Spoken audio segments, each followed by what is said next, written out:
Hello everyone, my name is Morontomi Akimbogo and I'm currently serving as an Executive Research Officer with the ThinkCyber Nigeria Kaizen program.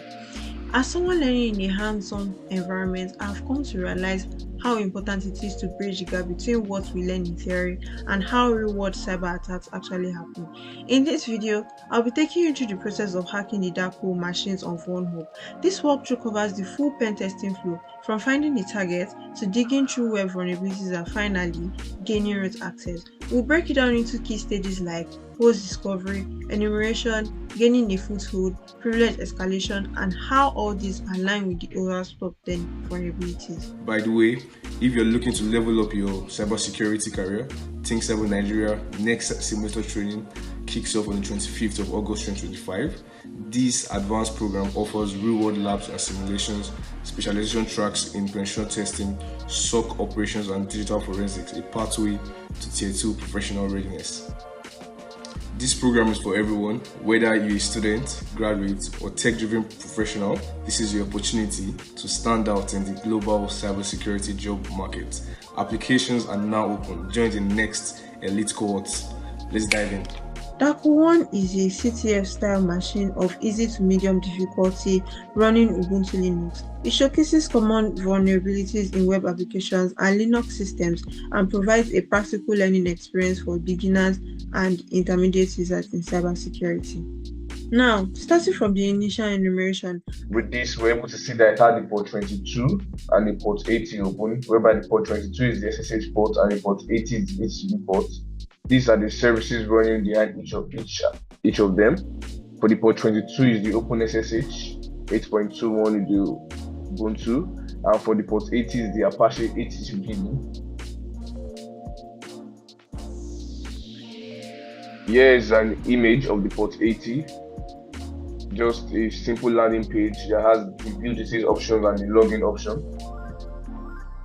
Now with this, we move on to the next phase, which is the enumeration phase. The goal of the enumeration phase is to uncover hidden directories, and here we used a tool called GoBuster, which uncovers hidden directories by basically brute forcing them.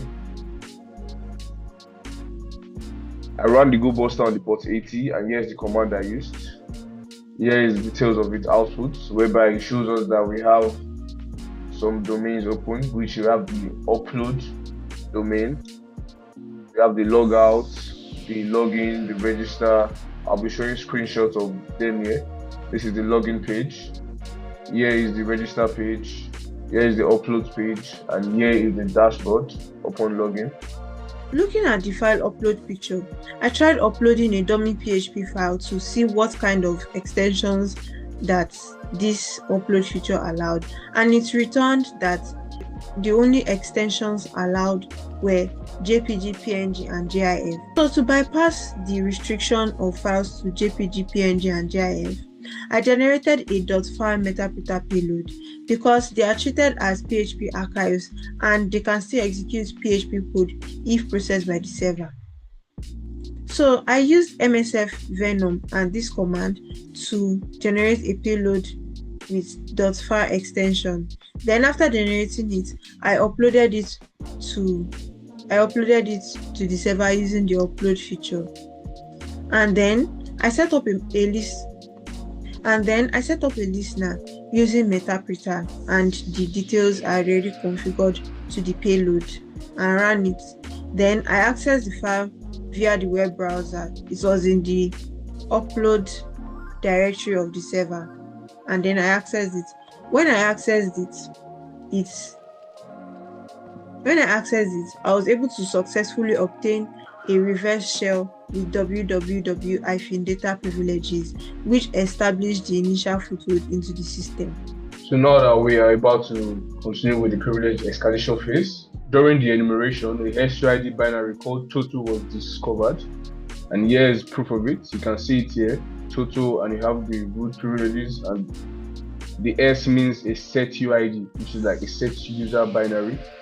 Now that we've seen this, I went ahead to try to run it, and when I ran it, I could see over here it gave me the UID, which is 1001 job. That means when you run it, you run it as the user John, and they gave me the GID, which is the group ID, as www data, and the groups as S3 www data. Now with this, I used a command called strings. So strings basically allows you see readable ASCII text that in a binary file. So with the strings, we're able to discover that it had the functions, namely the setUID, the system, and the setGID. And these are all functions in C programming language. Place where I modified the path whereby I told export part equals the /tmp and the part here. This is the command. And with this, I went back into the John directory and I ran the command again. And here I was able to perform horizontal escalation as John. Now that I have this, I went ahead to open this password file, which gave me a password called, and the password was root123, which can be seen here. So initially, I tried to switch user to root, but it did not work as this is not the right password for root. So what I went ahead to do was to list out all the privileges available for John, and using the sudo -l command, I was asked for a password in which I used the root123 password found here, and with this I was able to see that he has root privileges to run a file called file.py. Now that I know that the file.py has root privileges when I run it, I went ahead to overwrite the file.py file, which I did over here by injecting the Python script, which is basically import the OS, which is import OS and os.system/bash, which allows me to get a bash shell upon running. I came here where I ran this script using the sudo command first, and it's being shown here. Sudo Python 3 and the file.py. Upon running it, I was able to get root access. Here is proof. Who am I? Showing I'm root, and also I was able to get the flag. Thank you. During my exploitation of the DarkHole 1 machine, I uncovered multiple security flaws that align with key categories in the OWASP top 10. Starting with broken access control, the password reset mechanism was vulnerable to parameter pollution, which allowed unauthorized modification of the admin account. Then injection, a file upload, bypassed validation checks and executed on the server, which led to remote code execution (RCE). Also, software and data integrity failures. The SCID binary executed commands using relative paths, which made it susceptible to path hijacking. Also, identification and authentication failures. I found credentials stored in plain text within user John's home directory, which highlighted poor password management practices.